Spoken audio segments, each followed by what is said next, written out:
हरि गोविंद जय जय गोविंद जय जय गोपाल जय जय राधा रमण हरि गोविंद जय जय श्री राधा रमण हरि गोविंद जय जय राधा रमण हरि गोविंद जय जय।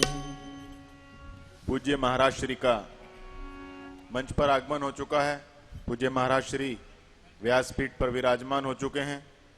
व्यासपीठ को नमन करते हुए मैं आज के जो यजमान परिवार हैं उन सब से आग्रह करूंगा कि वह व्यासपीठ को नमन करते हुए मेरे दाईं ओर जो मंच बना हुआ है उस पर अपना स्थान ग्रहण करेंगे। हमारे आज के यजमान हैं श्री श्याम सुंदर आनंद जी, जो जगाधरी यमुनानगर से पधारे हैं। साध्वी ब्रह्म ज्योति जी हरिद्वार, श्री कमल कुमार निगम जी कानपुर, श्री रामेश्वर शुक्ल एडवोकेट हमीरपुर, श्री प्रेम तिवारी जी हमीरपुर, श्री प्रहलाद सिंह राठौर जी कनखल, श्री उदय भान सिंह जी महोबा, श्री प्रमोद जी गुप्ता महोबा, श्री अशोक कुमार जी हरिद्वार, श्री अभयपाल जी बस्ती।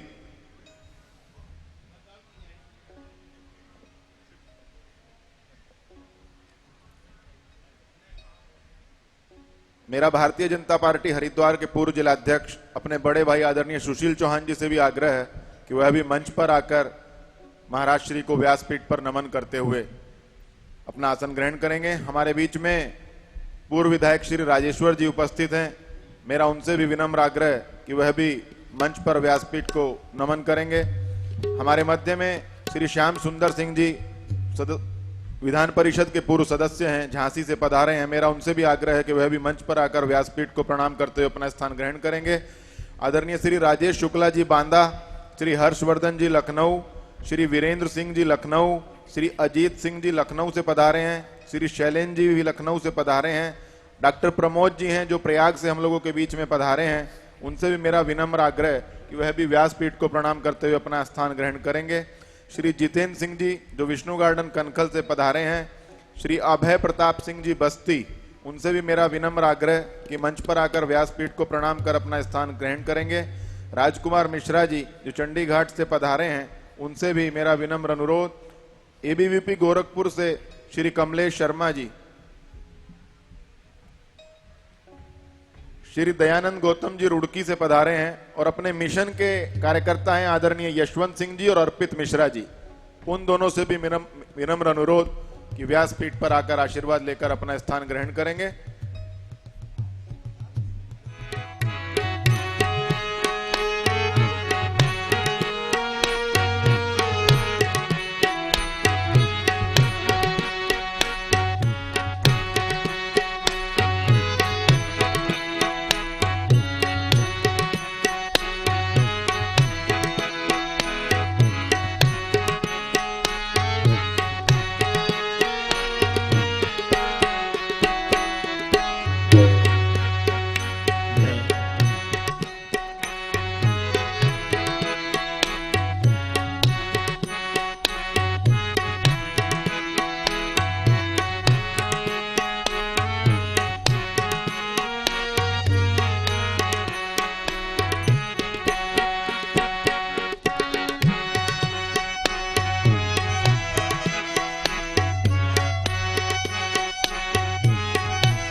मन धन करते अर्पण।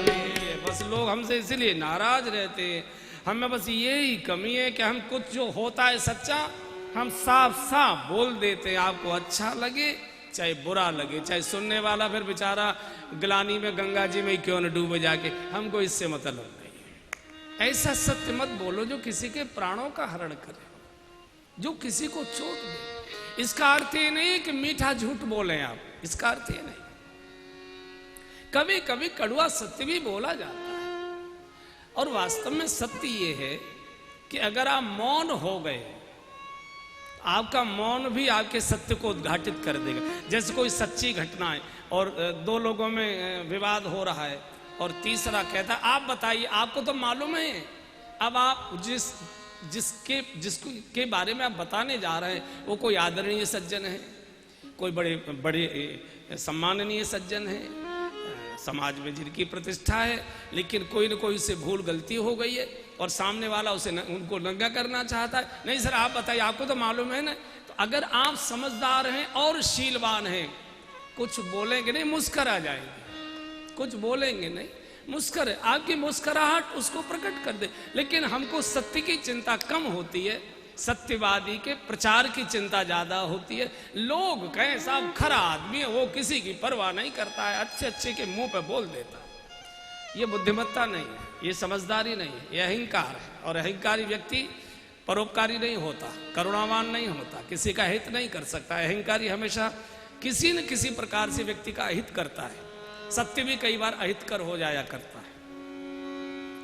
तो शील चाहिए, वाणी की, व्यवहार की मधुरता। इसलिए सीता जी ने जब हनुमान जी को वरदान दिया है तो बहुत सुंदर वरदान दिया है, और दोनों ही वरदान दिए, बल के भी दिए हैं। और सीता जी माँ हैं, वो बेटे के बारे में जानती हैं। कल आदरणीय उमा जी ने कहा था कि माँ से ज्यादा बच्चे के बारे में कोई नहीं जानता है। वो जानते हैं कि ये तो बानर है, वैसे ही बानर तो वैसे ही बहुत चंचल होता है। कपि चंचल सब ही विधि ही ना, कोई नियम कानून का बंदर पालन ही नहीं करता है, चंचल बहुत होता है। और बल इसमें अथाय अतुलित बल धामम। तो माँ को चिंता हो गई कि कहीं इस बल का दुरुपयोग न करने लग जाए। उसके साथ शील का मिठास जोड़ दिया। आपका मौन बहुत से आपकी बातों को प्रकट कर देता, मौन ही बोल देता है, बोल जीभ हिलाने की आवश्यकता नहीं।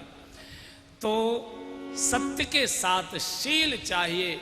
और इस रथ को आगे बढ़ाने के लिए घोड़े कौन से चाहिए? बोले बल विवेक दम परहित घोरे, बल विवेक दम परहित घोरे, बल विवेक दम परहित घोरे, बल विवेक दम परहित घोरे, क्षमा कृपा समता रज जोरे, क्षमा कृपा समता रज जोरे।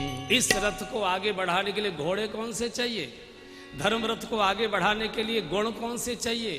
बल, विवेक, संयम और परोपकार।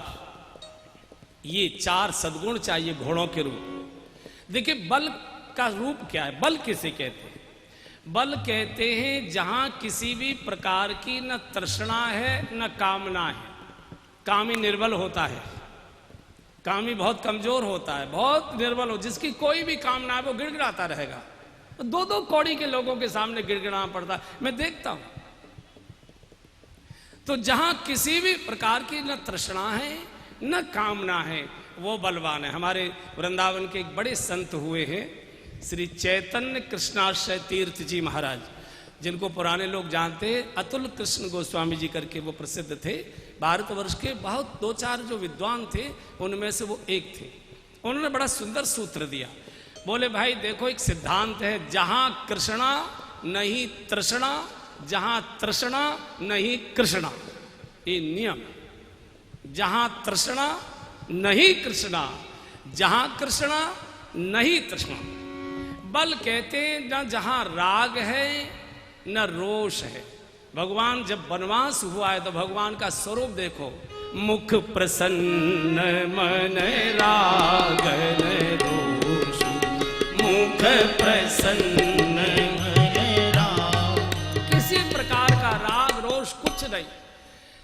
सुमित्रा ने भी लक्ष्मण जी को कहा था, लखन राग रोष ईर्षा मद मोहु स्वप्न में भी तेरे मन में आने नहीं चाहिए। तो बल देखिए, जो घोड़े लगे हैं वो स्वस्थ चाहिए। घोड़े के चारों पैर स्वस्थ चाहिए, घायल नहीं चाहिए। अगर पैर घायल हो गए तो लक्ष्य तक नहीं पहुंचा सकते। बल, विवेक, संयम और परोपकार, अगर ये एक भी घायल हो गया तो आपका जीवन लक्ष्य भटक जाएगा, आप लक्ष्य तक नहीं पहुंच पाएंगे। इसलिए चारों पैर स्वस्थ चाहिए। घोड़े के पैर भी स्वस्थ चाहिए, आंख भी ठीक चाहिए, स्वस्थ चाहिए, और कान भी ठीक चाहिए, बहरे नहीं चाहिए। वैसे सामान्यतया घोड़े बहरे नहीं होते। सामान्यतया इस सृष्टि में कोई पशु पक्षी जीव जंतु बहरा नहीं होता। अंधा तो हो जाता है लेकिन बहरा नहीं होता। इस परमात्मा की सृष्टि में केवल एक ही प्राणी बहरा होता है, जिसको मनुष्य के नाम से जाना जाता है। केवल मनुष्य ही सृष्टि में बहरा होता है, बाकी कोई पशु पक्षी जीव जंतु बहरा नहीं होता है। ये इतना बहरा है, न ये किसी की सुनता है न सुनना चाहता है, किसी की नहीं सुनता, न माता पिता की सुनता है, न गुरुजनों की सुनता है, न संतों की सुनता है, न शास्त्रों की सुनता है, न संविधान की सुनता है, न नियम कान, ये किसी की सुनता ही नहीं है और न सुनना चाहता है। इसलिए आप देखिए, जितने भी महापुरुष हुए हैं उन्होंने सबने चेतावनी दी है। नैमिषारण्य में सूत जी कहते, सौनक जी सुनो। शुक्र ताल में परीक्षित को महाराज सुखदेव कहते, राजन सुनो। कैलाश में पार्वती जी को शिव कहते, गिरजा सुनो। भगवान शबरी को कहते, शबरी जी सुनो, मन से सुनो।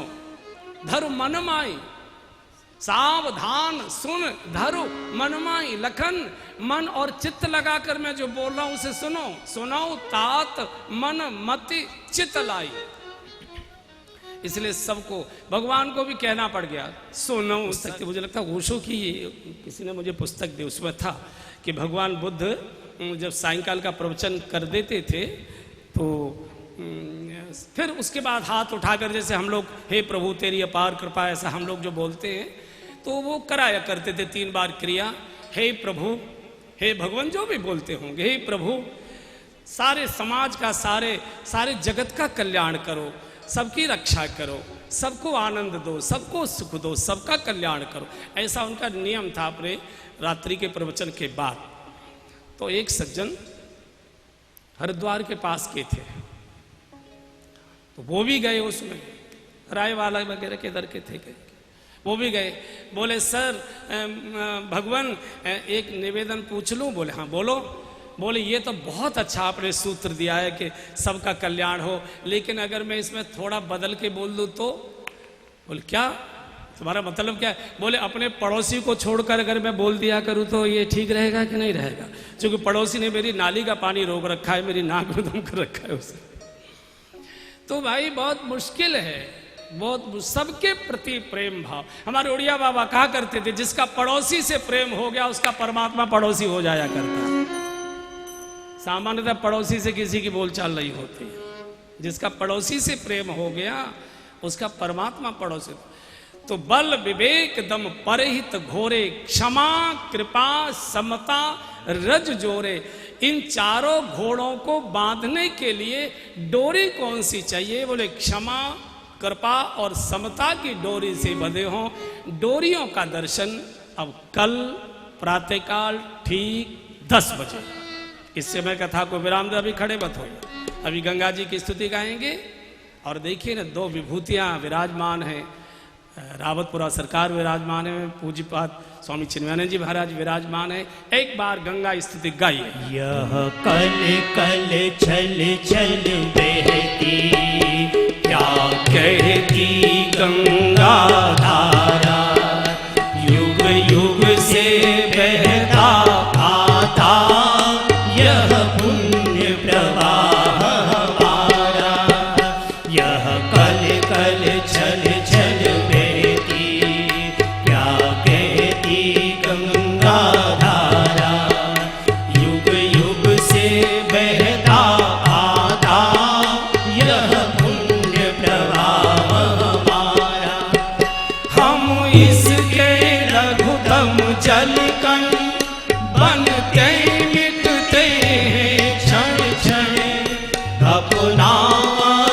अस्तित्व मिटाकर धन मन धन करते अर्पण।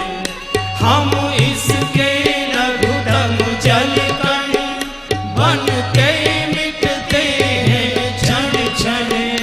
अपना अस्तित्व मिटाकर धन मन धन करते अर्पण। बढ़ते जाने का शुभ प्रण प्राणों से हमको प्यारा। युग युग से बहता आता यह पुण्य प्रवाह हमारा। यह कल कल छल छल बहती क्या कहती गंगा धारा। युग युग से बहता आता यह पुण्य प्रवाह हमारा। इस धारा में घुल मिल कर वीरों की राख बही है। इस धारा की कितने ही ऋषियों ने शरण गई है। इस धारा में घुल मिल कर वीरों की राख बही है। इस धारा की कितने ही ऋषियों ने शरण गई है। इस धारा की गोदी में खेला इतिहास हमारा। युग युग से बहता आता यह पुण्य प्रवाह हमारा। यह कल कल छल छल बहती क्या कहती गंगा धारा। युग युग से बहता आता यह पुण्य प्रवाह हमारा। क्या इसको रोक सकेंगे मिटने वाले मिट जाएं। कंकड़ पत्थर की हस्ती क्या बाधा बन कर आए। क्या इसको रोक सकेंगे मिटने वाले मिट जाएं। कंकड़ पत्थर की हस्ती क्या बाधा बन कर आए। रह जाएंगे गिरि पर्वत कांपे भूमंडल सारा। युग युग से बहता आता यह पुण्य प्रवाह हमारा। यह कल कल छल छल बहती क्या कहती गंगा धारा। युग युग से बहता आता यह पुण्य प्रवाह हमारा। युग युग से बहता आता यह पुण्य प्रवाह हमारा। युग युग से बहता आता यह पुण्य प्रवाह हमारा। बोलिए श्री गंगा मैया की जय। शंकर भगवान की जय। श्री गुरुदेव भगवान की जय। हे राजा राम तेरी आरती उतारूं। आरती उतारूं मैं तो तन मन वारूं। हे राजा राम तेरी आरती उतारूं। कनक सिंहासन राजत जोरी। दशरथ नंदन जनक किशोरी। युगल छवि को सदा निहारूं। हे राजा राम तेरी आरती उतारूं। मार भाग शोभित जग जननी। चरण विराजत हे सुत अंजनी। इन चरणों में जीवन वारूं। हे राजा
रामचंद्र भगवान की जय, पवन सुत हनुमान की जय, उमापति महादेव की जय, पूज्य कौशल जी महाराज की जय, पूज्य सभी संत समाज की जय, आज के आनंद की जय। बोले जय जय श्री राधे, जय जय श्री राधे।